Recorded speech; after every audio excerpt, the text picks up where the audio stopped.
सुजानगढ़ के सिद्धपीठ सालासर बालाजी धाम को अतिक्रमण मुक्त करने के लिए सालासर पहुंचे प्रशासनिक दल ने पैदल मार्च कर मुख्य मार्ग पर अतिक्रमण देखा।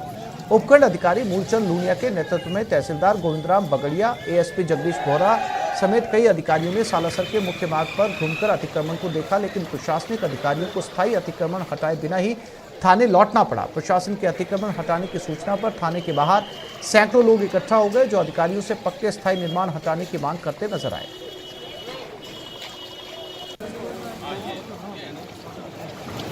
और इस आधार पे हनुमान सेवा समिति ने जो मांग की थी सरकार से, वो सरकार जिला प्रशासन ने सहयोग करके, ग्रामवासियों ने सहयोग करके उसको पूरा भी किया है।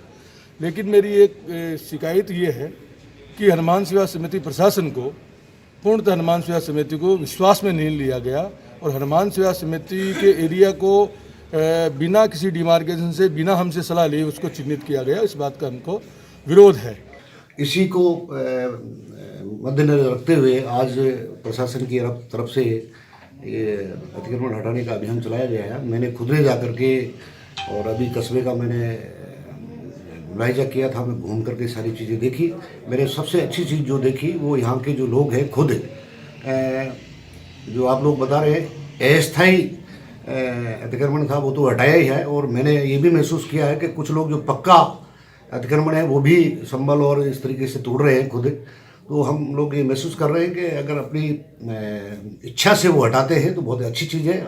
और उसके बाद में हम बैठ करके मीटिंग करेंगे और मीटिंग करने के पश्चात जो नहीं हटा रहे हैं उन लोगों के ऊपर क्या कार्रवाई की जानी चाहिए ये हम सुनिश्चित करके वो कार्रवाई करेंगे। सिखों के 10वें गुरु गुरु गोविंद सिंह जी की जयंती प्रकाश पर्व के तौर पर आज देश भर में मनाई जा रही है। प्रदेश में भी गुरुद्वारों में प्रकाश पर्व पर आज खास इंतजाम नजर आए। सुबह से विभिन्न कार्यक्रमों की शुरुआत हुई। वहीं गुरुद्वारे में आज रागी जत्थों ने शब्द गायन कर गुरुबाणी और गुरु गोविंद के विचारों का बखान कर संगत को निहाल किया।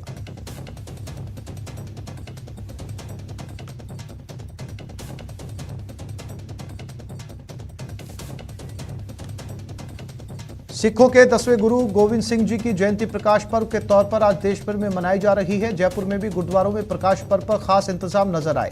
सुबह से अलग अलग कार्यक्रमों की शुरुआत हुई। यहां रागी जत्थों ने शब्द गायन कर गुरबाणी और गुरु गोविंद के विचारों का बखान किया। राजधानी में खास कार्यक्रम राजा पार्क के गुरुद्वारे में आयोजित किया जा रहा है, जहां मुख्य दीवान सजा है। इस त्योहार पर गुरु का विशेष लंगर भी लगाया गया। इससे पहले गुरुद्वारों को रंग बिरंगी रोशनी और फूलों से सजाया गया, जबकि कोविड गाइडलाइंस के चलते कम समय में संगत से मत्था टेककर घर जाने की अपील की गई।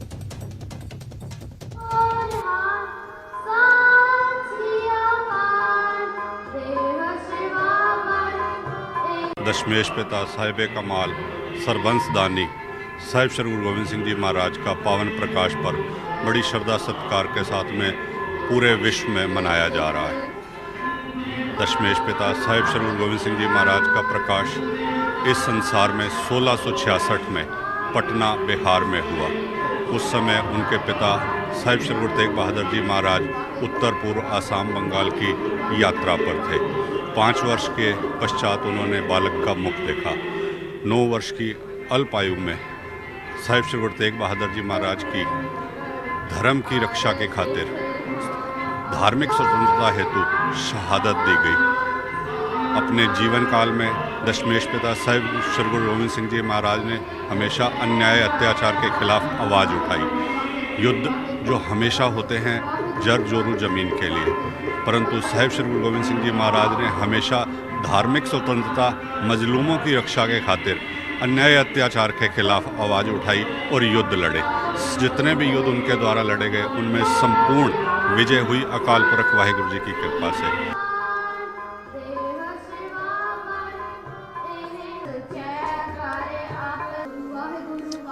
सिख धर्म के 10वें गुरु श्री गुरु गोविंद सिंह जी का प्रकाश उत्सव आज समूचे देश भर में मनाया जा रहा है। हालांकि कोरोना संक्रमण को देखते हुए प्रकाश उत्सव के पर्व पर बड़े कार्यक्रमों का आयोजन नहीं किया जा रहा। साथ ही कोरोना को देखते हुए श्री गंगानगर में सिंह सभा गुरुद्वारा प्रबंधन कमेटी ने श्रद्धालुओं से सहयोग बनाए रखने की अपील की। सिंह सभा गुरुद्वारा प्रबंधन कमेटी के द्वारा इस बार नगर कीर्तन का आयोजन भी नहीं किया गया है।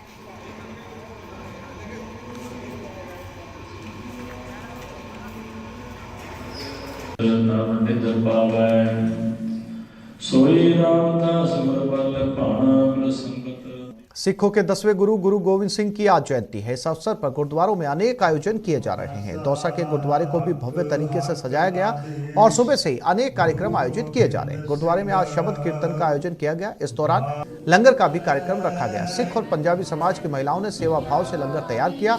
इसके बाद श्रद्धालुओं ने लंगर में प्रसादी चखी। श्री वाहिगुरु साहिब जी, मैं हूँ परम पुरख को दासा, हक हक आदेश गुरु गोविंद सिंह।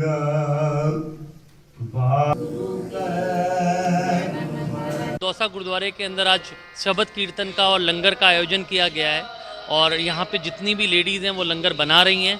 उसके बाद लंगर सब समाज के लोग बैठ के एक छत के नीचे लंगर प्रसादी ले रहे हैं। वाहेगुरु जी का खालसा, वाहेगुरु जी की फतेह। आज हमारे सिखों के 10वें गुरु श्री गुरु गोविंद सिंह जी महाराज जी का जन्म दिवस मनाया जा रहा है। बारां, दौसा, चूरू, सीकर और राजसमंद में भी बारिश और ठंड ने लोगों की परेशानी बढ़ा दी है। एक और जहां ओलावृष्टि से किसानों की फसलों को भारी नुकसान पहुंचा, वहीं बरसात के बाद अब मरुधरा वासियों को सर्दी भी सताएगी।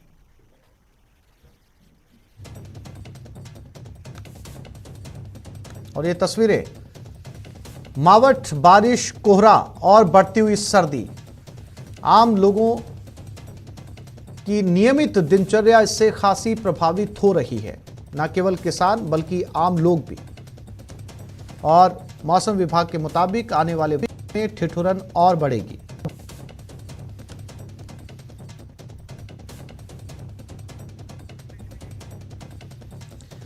बारिश थमने के बाद राजसमंद जिले में सर्दी का सितम फिर से शुरू हो गया। शीतलहर के कारण शहर के तापमान में एक दिन में 7 डिग्री की गिरावट दर्ज की गई। कई जगहों पर तो उसकी बूंदें बर्फ में तब्दील हो गई। हालांकि धूप भी खिली है, लेकिन सर्द हवाओं के कारण ठिठुरन में कोई कमी नहीं है।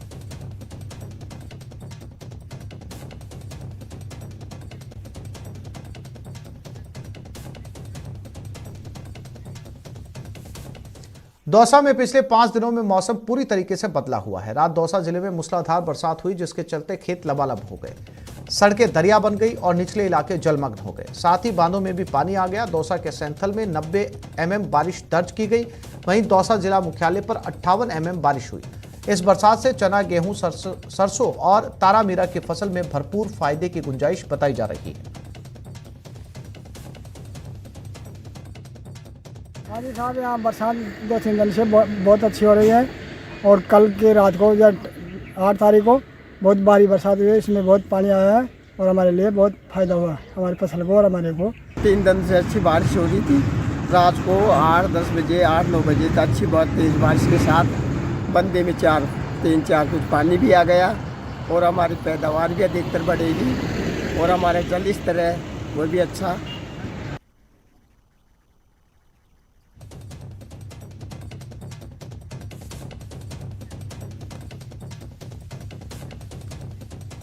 पंद्रह से 18 साल के बच्चों के वैक्सीनेशन में राजसमंद जिला प्रदेश पे नंबर 1 पर है। यहां पर 46.2% बच्चों को वैक्सीन लग चुकी है।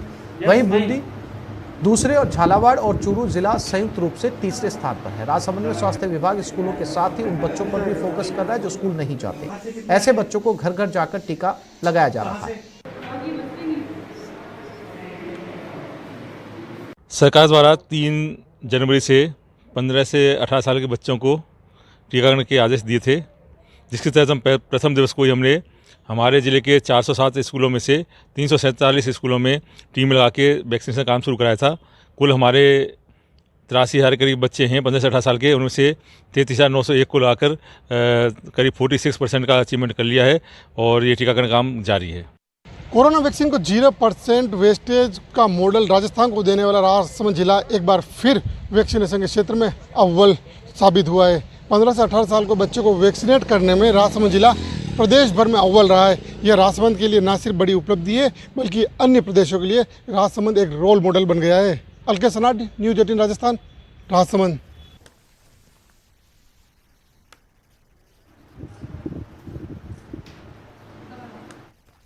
कोरोना के लगातार वार के बाद भी लोगों की लापरवाही कम नहीं हो रही। लोग सरेआम कोरोना गाइडलाइंस की अनदेखी कर रहे हैं। जैसलमेर में भी यही हालात हैं। जैसलमेर के ग्रामीण बस स्टैंड इलाके में भी लोग इस जानलेवा वायरस को लेकर ज्यादा सजग नहीं हैं। हमारे संवाददाता श्रीकांत व्यास ने बाजार का जायजा लिया। कोरोना के नए वेरिएंट ओमिक्रॉन ने दस्तक दे दी है और इसको लेकर सीएम गहलोत भी गंभीर नजर आ रहे हैं, लेकिन आमजन है कि लापरवाह बना है। इस वक्त हम जैसलमेर के ग्रामीण बस स्टैंड में हैं और यहाँ का दृश्य देखिए, ना तो लोगों ने मास्क लगा रखे हैं और ना ही जो है वो सोशल डिस्टेंस का पालन किया जा रहा है। सुबह से ही जो है वो लोग घरों से निकलते हैं और कोरोना का तोहफा लेते नजर आते हैं, ना तो मास्क लगाया है और ना ही जो है सोशल डिस्टेंस है। और यहाँ पर गंदगी का आलम ऐसा कि लोग यहाँ से बच तक नहीं सकते। ये कोरोना की लहर लाने की तैयारी नजर आती है। आमजन बेपरवाह और लापरवाह हुआ है। यहाँ पर आप देख सकते हैं गंदगी फैली हुई है। कोरोना को लेकर लोग जो है वो सतर्क नहीं है, ये साफ देखने को मिल रहा है। कुछ लोग यहाँ पर घूम भी रहे हैं जिन्होंने मास्क लगाया, लेकिन नाक पर भैया मास्क क्यों नहीं पहना? मास्क पहना भाई, नाक नहीं ढका क्या? ये नाक अभी लगा लिया है ना। लोग जो है वो कोरोना को लेकर लापरवाह नजर आते हैं। यहाँ पर कुछ बाइक चालक है, इनको देखिए, भैया मास्क नहीं लगाया, क्या कोरोना का डर नहीं लगता? सॉरी सर, भूल गया। लोग जो है वो बहाना बना रहे हैं कि वो मास्क लगाना भूल गए। कुल मिलाकर जो लोग हैं वो अभी भी लापरवाह बने हुए हैं। कुछ और लोग हैं, आप तस्वीरें देखिए, भैया मास्क नहीं लगाया। लोग जो है वो सीकर में मावठ का दौर थमते शेखावटी इलाके में एक बार फिर कड़ाके की ठंड शुरू हो गई। इसके साथ ही पूरा इलाका घने कोहरे की चपेट में है। सुबह से इलाके में कोहरा छाया रहा। इसकी वजह से वाहन चालकों को परेशानी उठानी पड़ी और एक ही दिन में तापमान में 7 डिग्री की गिरावट आई। जिले के फतेहपुर मौसम केंद्र पर आज सुबह का तापमान 5 डिग्री दर्ज किया गया, जबकि एक दिन पहले तापमान 12 डिग्री था। मौसम विभाग का कहना है कि अगले कुछ दिनों तक कोहरा लोगों को परेशान कर सकता है।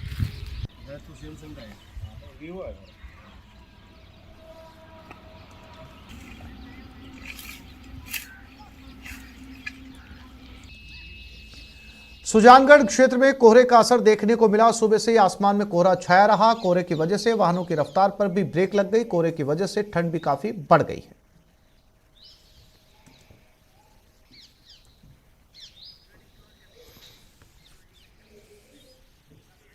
तो इस बुलेटिन में फिलहाल इतना ही। नमस्कार।